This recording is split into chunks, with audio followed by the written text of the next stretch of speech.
Bueno, entonces vamos a comenzar entonces con el análisis. Ya la vez pasada hablamos sobre el autor y hablamos sobre Homero y la cuestión homérica, y ya planteamos todo eso acerca del autor o autores según diversos autores, opiniones que hay en torno a eso. Ahora entonces lo que vamos a hacer es empezar entonces este análisis.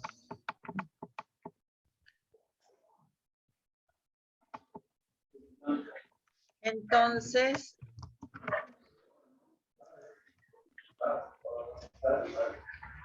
bien, vamos entonces a ver lo primero, el género. ¿Qué es el género? Cuando yo hablo de géneros literarios, ¿de qué hablo? ¿A qué tipo a qué tipo se refiere? O sea, si es una narrativa, un romance. Sí, ¿qué más? Entonces, cuando hablo de género literario, ¿estoy hablando de qué? De una De la clasificación. ¿De una qué? De una clasificación. De una clasificación, ¿no es cierto? Es decir, de una clasificación desde el punto de vista interno, es decir, lo que dice, y desde un punto de vista externo, ¿cómo lo dice? Es decir, nosotros conocemos diferentes géneros literarios. Acá, ahí hay alguien con el micrófono, les ruego apagar. Género literario, entonces, es cada uno de los tipos o clases de obras literarias clasificadas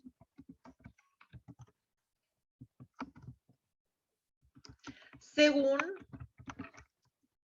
su forma y su contenido. La forma sería cómo está escrito, es decir, cómo está escrita la obra, y el contenido es lo que dice, lo que transmite, ¿no es cierto? Nosotros vamos a, antes de cada obra, a ver cada género literario, ¿no es cierto? En este caso, ¿a qué género pertenece la Ilíada? ¿Saben? Poema épico. Ahí está, ¿no? Es decir, que el género literario de la Ilíada es el épico.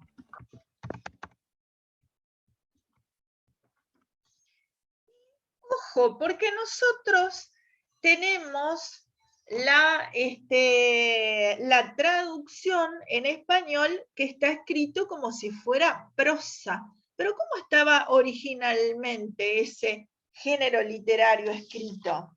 ¿En verso? Verso, es decir, el género épico es un género que desde el punto de vista de la forma, ¿sí?, está estructurado en versos, los versos tienen una rima entre sí y se estructura en estrofas. Y desde el punto de vista del contenido, ¿qué es? Es un relato de Una hazañas narración. heroicas.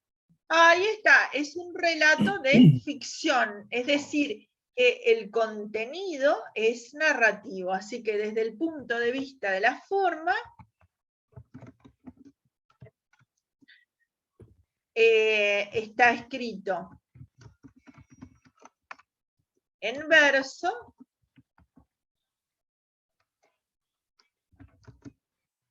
los versos se agrupan en estrofas y tienen una determinada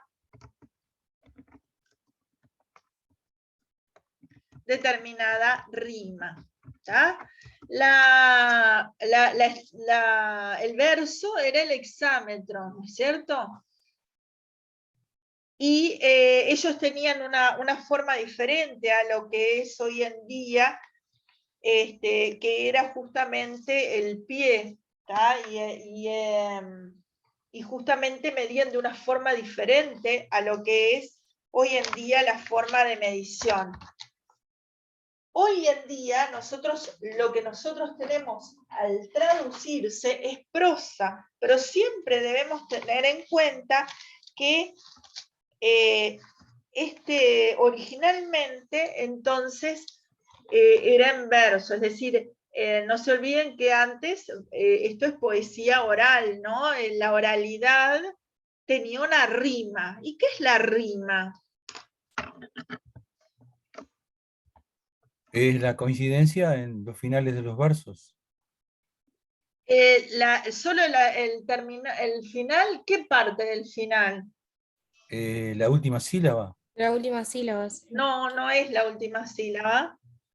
Las vocales, cómo Mm, coinciden las vocales. A veces son las vocales y a veces las consonantes. Consonantes. Sí. La rima es la coincidencia de sonidos.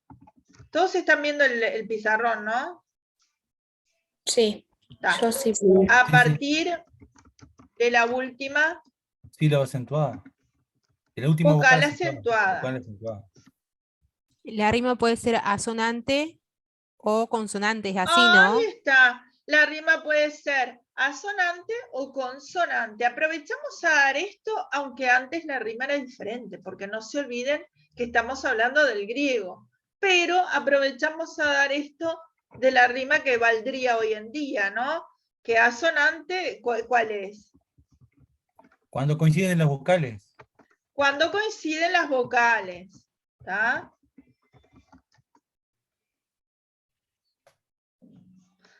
Ya, esto no, cuando coinciden las vocales, no me voy a escribir porque si no se me hace. Y hoy en día, cuando coinciden las vocales y consonantes, se llama Rima consonante. rima consonante. Muy bien.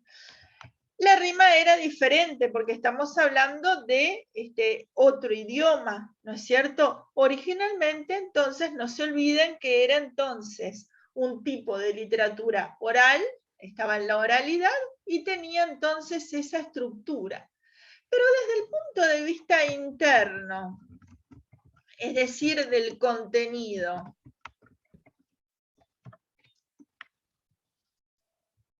el contenido dijimos que es narrativo. ¿Ah? ¿Qué quiere decir narrativo? Que es una ¿qué? Que ya habíamos Acción. dicho un poquito la clase pasada. Una narración. Un Ahí cuento. está, ¿y qué es una narración? Una descripción. El Hay desarrollo de una descripciones, pero no historia. siempre, es el desarrollo de una relato, ¿no es historia. cierto? Un Relato de cuento. sucesos. ¿Cómo? Relato de sucesos. Ahí está, es un relato de una historia con un comienzo, un principio, un desarrollo y un desenlace, ¿no es cierto? Es Ujú. el género narrativo, ¿no? Es el relato de una historia con un comienzo, un desarrollo y un desenlace. Ahora, esta palabra épico proviene de qué palabra? La palabra epos. De epopeya. ¿Está? Claro. ¿Y qué es la epopeya? ¿Cómo definimos la epopeya? Es la historia de un héroe nacional. La epopeya, sí, ahí está la idea de héroe, muy bien. ¿Y qué más es la epopeya? Es un relato épico. ¿Cómo? Es un relato épico. Ahí está, ¿no? Es decir, Sí. la... Es una la hazaña. Sí, ¿Eh?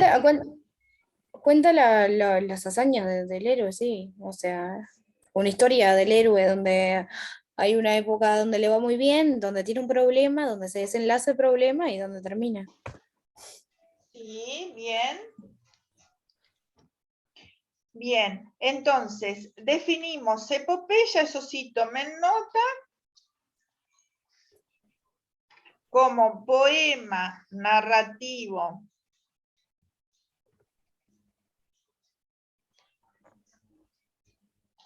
extenso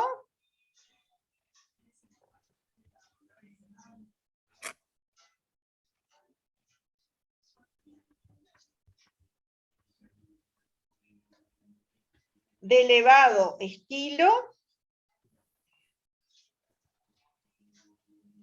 acción grande y pública,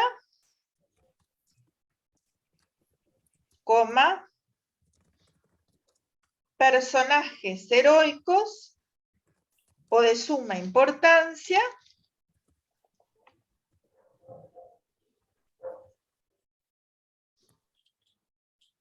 y en el cual interviene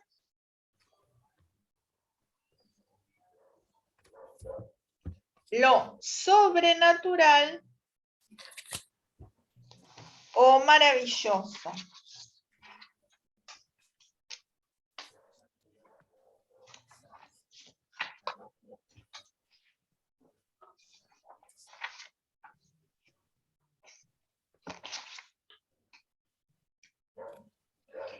Y entonces ahí, esta epopeya que era relatada por los aedos, era justamente los héroes eran como un modelo para el resto de la sociedad, actuaban como modelos sociales. El héroe era perfecto, ¿no es cierto? Tanto físicamente como interiormente, porque los griegos pensaban que entre la belleza exterior y la belleza interior había una relación estrecha que justamente los hacían perfectos tanto interiormente como exteriormente. ¿Cómo llamábamos las características interiores?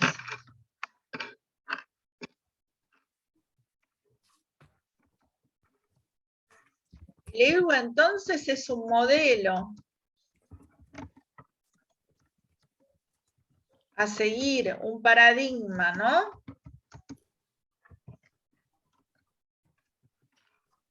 De excelencia. ¿Cómo llamábamos las características exteriores de un personaje y las características exteriores de un personaje? Grafopeya y Etopeya las interiores y grafopeya las... grafopeya la física. Ahí está, la grafopeya es el conjunto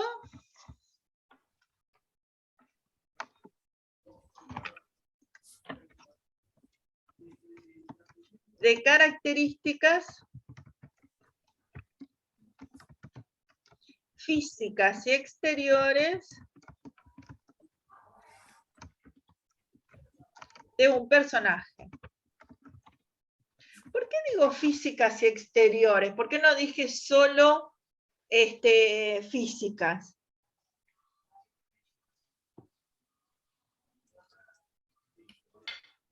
Físicas y exteriores. Y porque también tiene que ver con la vestimenta, con el rol que ocupa en la sociedad, etcétera.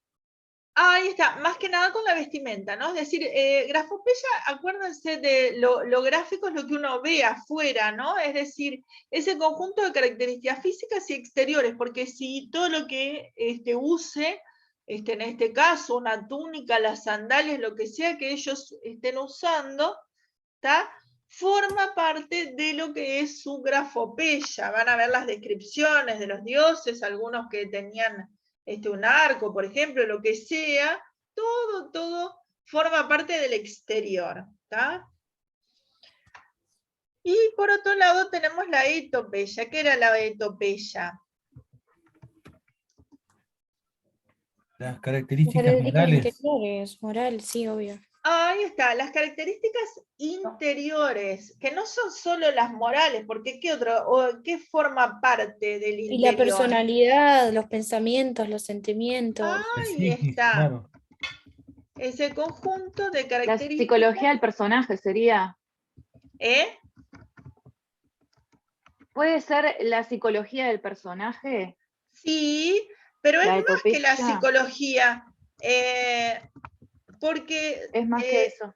son sus emociones, emociones, pensamientos, Su personalidad. sentimientos, personalidad, Todo lo que tiene que ver con lo interno. lo que viene que ver con su religiosidad, por ejemplo. ¿Tá? Todo lo que hace un personaje, vieron que hay personajes de repente que son más religiosos, Hay personajes en este caso que van a invocar a un dios y hay otros que, porque es el dios que los protege, y hay otros que van a, ¿no? Es decir, religiosidad, etcétera. Sí, son las características interiores, pero no necesariamente las que permanecen en el interior, porque también tiene que ver con el temperamento, cómo se manifiestan. Ahí está, ¿no? Es decir, un personaje en un determinado momento puede estar, digamos, encolerizado, como van a estar al principio, no quiere decir que vaya a permanecer así, ¿no? Después vamos a ver que van a ir cambiando estos.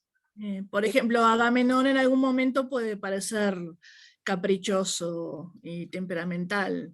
No sé si después Exacto. permanece así, pero bueno, da toda la sensación, ¿no? Ahí está. Muy bien. Entonces, fíjense que estas son características generales que tenemos que manejarnos para ir estudiando y definiendo a los personajes. Y fíjense entonces que estos héroes entonces como son modélicos, pero son humanos, ¿no es cierto? Entonces, los dioses también van a tener sus características también de su exterior y de su interior, ¿no es cierto? Bien, Sí, obvio. vamos entonces. Las características, por ejemplo, de Zeus, que supuestamente es un dios bueno, no son las mismas que de Ares, por ejemplo, entiendo. Exacto, exacto. Así como relatan a un dios bueno, también relatan a un dios malo. Igual, Ahí está. otra Perfecto. otra observación, ¿Cómo? perdón, otra observación que quisiera hacer es Sí. que también se muestra o sea, en la descripción de la personalidad de cada personaje, como que los dioses tienen como mucho de parte humana también en ese aspecto, ¿no? O sea, es como que, no sé, tienen como sentimientos o emociones que también caracterizan en cierta manera, en cierto aspecto, más que uno los relaciona más con los humanos que con los dioses. Sí, Como muy bien. ciertas rivalidades que hay entre ellos, o la preferencia por algún héroe o por otro. Ahí está, muy bien. Fíjense que en ese sentido les iba a leer que, por ejemplo, Homero procura diferenciar los dos planos, el de los mortales y el de los inmortales de los dioses, ¿no?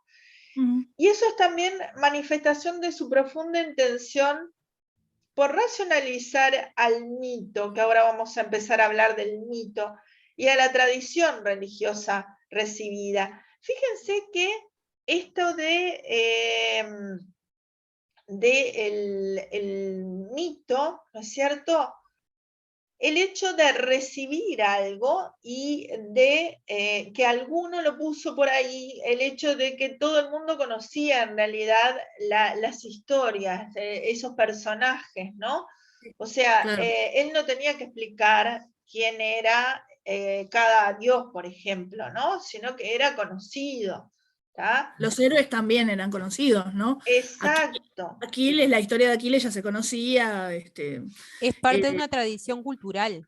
Exacto, y eso está estrechamente ligado entonces a lo que yo les preguntaba, es decir, a lo que es el mito, está estrechamente entrelazado con lo que es justamente este relato, ¿no? Es decir, ¿cómo?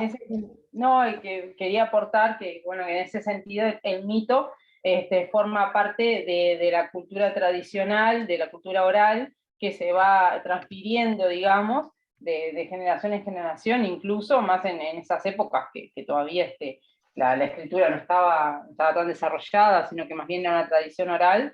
Entonces, claro, toda la gente en ese lugar se iba transfiriendo estas historias con estos mitos que bueno, transportaban lo que era la historia misma de cada héroe o de cada tradición que ellos iban exponiendo, ¿no? El mito está como muy ligado a la tradición y a la cultura del lugar. Ahí está, perfecto.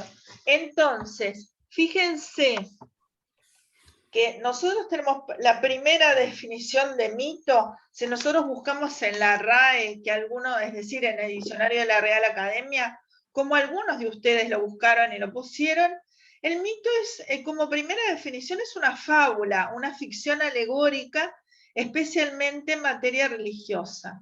¿Tá? Fíjense que como segunda acepción tenemos relato o noticia que desfigura lo que realmente es una cosa y le da apariencia de ser más valiosa o más atractiva. Fíjense que ahí está ya estrechamente ligada esta función que nosotros dijimos al principio de la literatura, que es la ficción, es decir, cómo el enlace de lo histórico con lo que son las creencias, ¿sí? Con lo que en parte pasó, porque hay una base histórica, ¿no? Pero a través del mito entonces es que se va a generar este relato tan, digamos, tan bien estructurado, ¿no? Con una malla tan fuerte en el sentido del tejido de una historia con otra y de esta forma de entrelazarse lo humano y lo divino. ¿Entienden la idea? Cómo Sí, unos casi dioses que van a tiene- proteger a unos, otros a otros, ¿cómo? Casi que tiene un tono de verídico, de veracidad. Ahí está, ahí está. No se olviden que estamos hablando de un pasado mítico, ¿sí? Que en realidad ese o supuesto Homero, que sería del siglo 8 AC, o va a trabajar sobre un pasado que estaría ubicado muy anteriormente, ¿no es cierto? Es decir, hay una lejanía de lo que se cuenta con lo que es el relato. ¿Tá? Nosotros si vamos a otros autores, por ejemplo, si nosotros vemos el mito, según dice Platón, dice que es el relato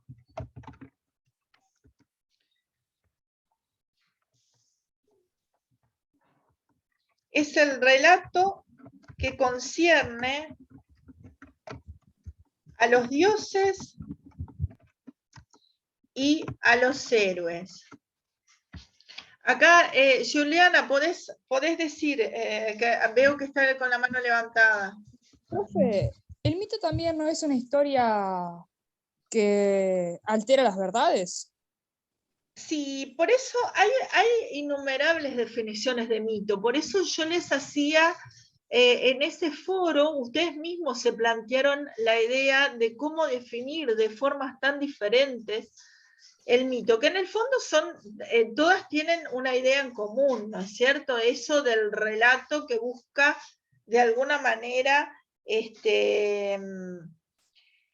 digamos, jerarquizar determinados aspectos. Fíjense que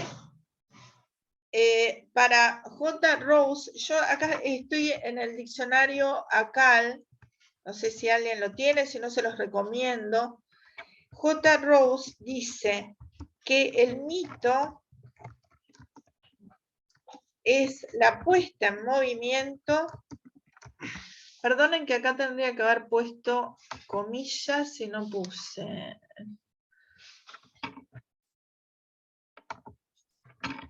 No se olviden que siempre que hacemos una cita textual hay que poner comillas. Es la puesta en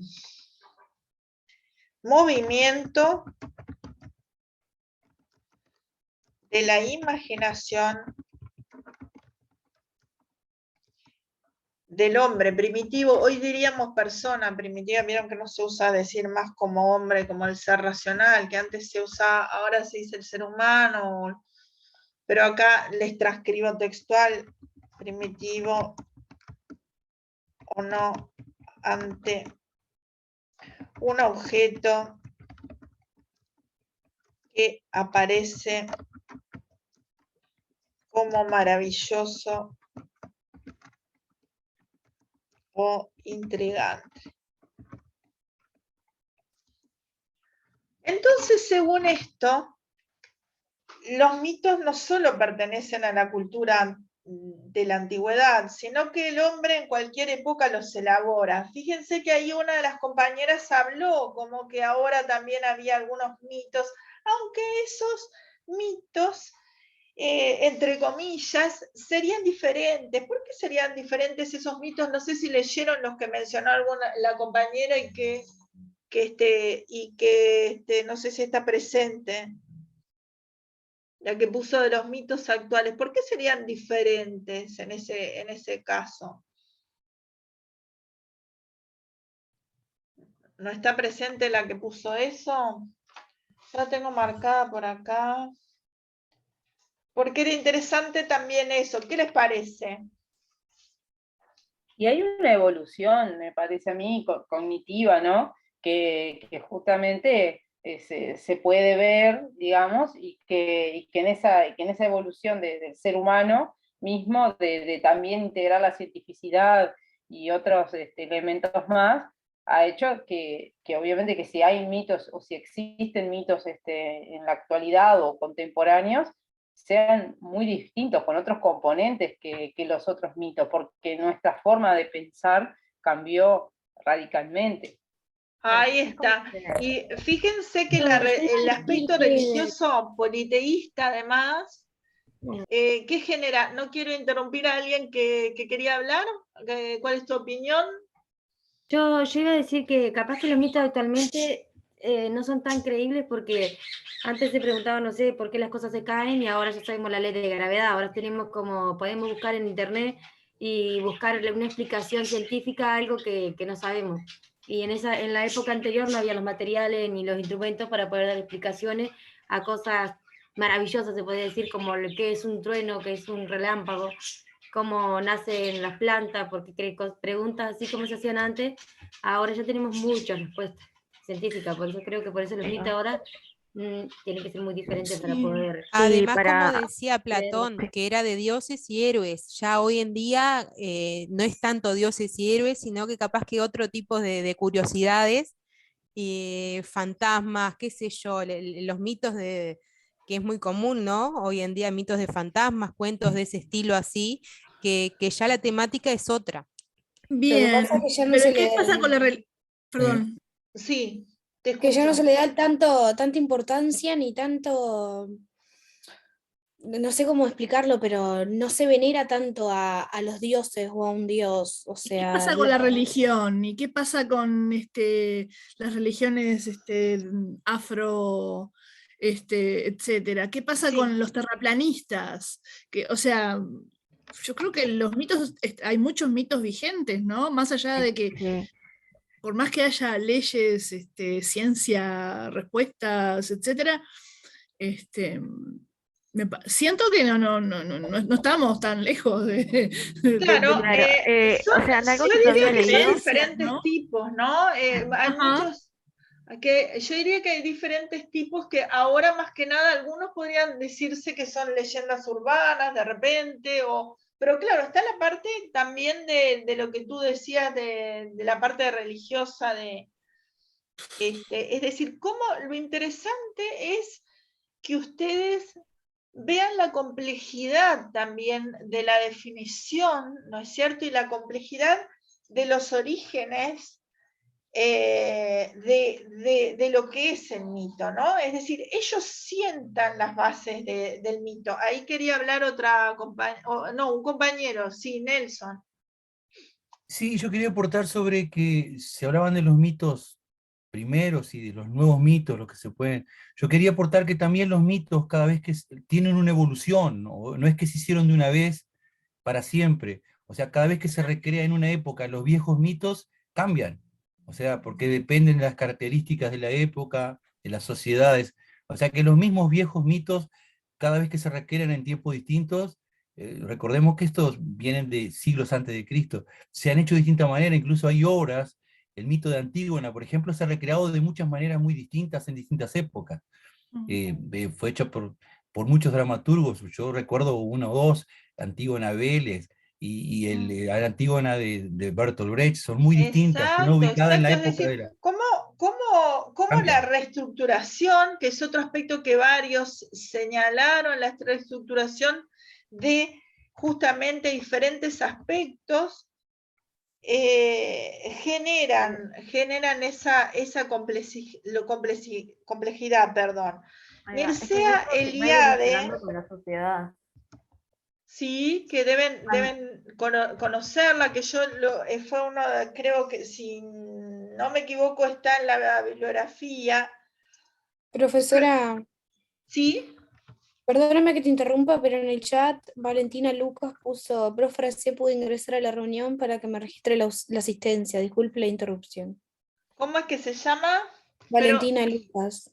Pero ahora está pidiendo para entrar, porque yo acá no veo a nadie para entrar. No, escribió en el chat, está dentro de, no sé si capaz que no tiene micrófono o algo. Ah, repetime por favor el apellido. Valentina Lucas. Lucas, perfecto. Valentina, perfecto.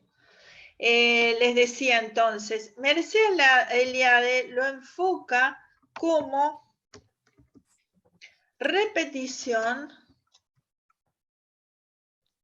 perdón, lo enfoca como eterno retorno,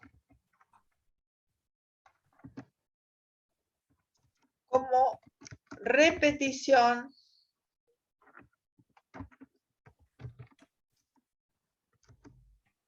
de gestos arquetípicos y teofanía como producto de la sacralización del tiempo y del espacio. Y agrega, tanto mito como símbolo y rito a diferentes niveles sirven para expresar un complejo sistema de afirmaciones coherentes sobre la realidad de las cosas. ¿Tá?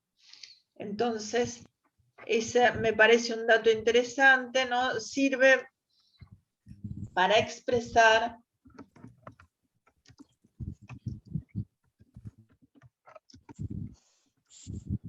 un complejo sistema de afirmaciones coherentes sobre la realidad última de las cosas. ¿Ah? ¿Sí? ¿Y por qué sería coherente?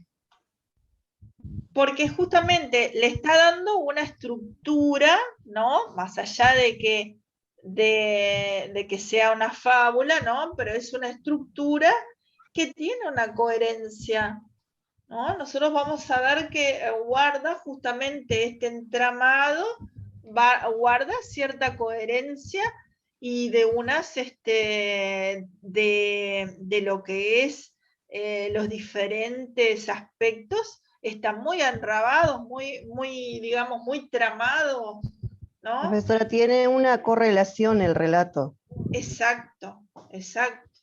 Ah, bien, bien, más en la parte de relato que en la parte del mito mismo. Exacto. Malinowski nos ofrece una visión etnológica, la folclórica la encontramos en Propp y la psicoanalítica en Jung, que ambos críticos dicen que el mito es la manifestación del inconsciente colectivo. Así que vamos a poner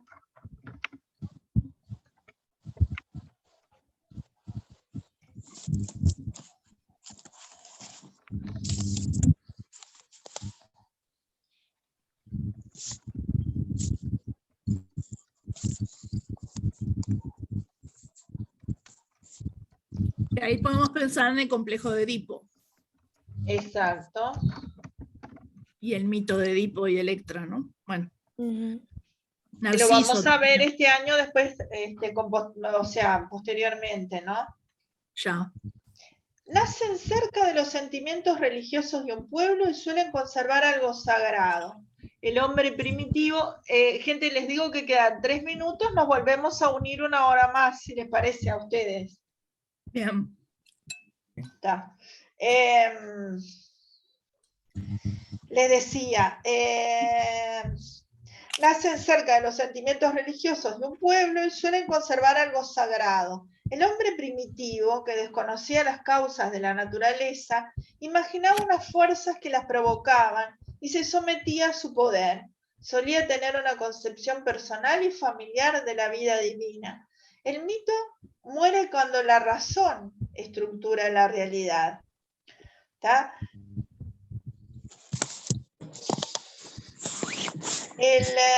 Robert Graves, en el texto La diosa blanca, dice: mi tesis es que el lenguaje del mito poético corriente en la antigüedad, en la Europa mediterránea y septentrional, era un lenguaje mágico, vinculado a ceremonias religiosas populares en honor de la diosa luna. Este lenguaje fue corrompido al final del período minoico, cuando invasores procedentes de Asia Central comenzaron a sustituir las instituciones matrilineares por las patrilineares. Miren que ahí él estudia algo en especial, pero sí se puede entender la idea general, ¿no? Dice después que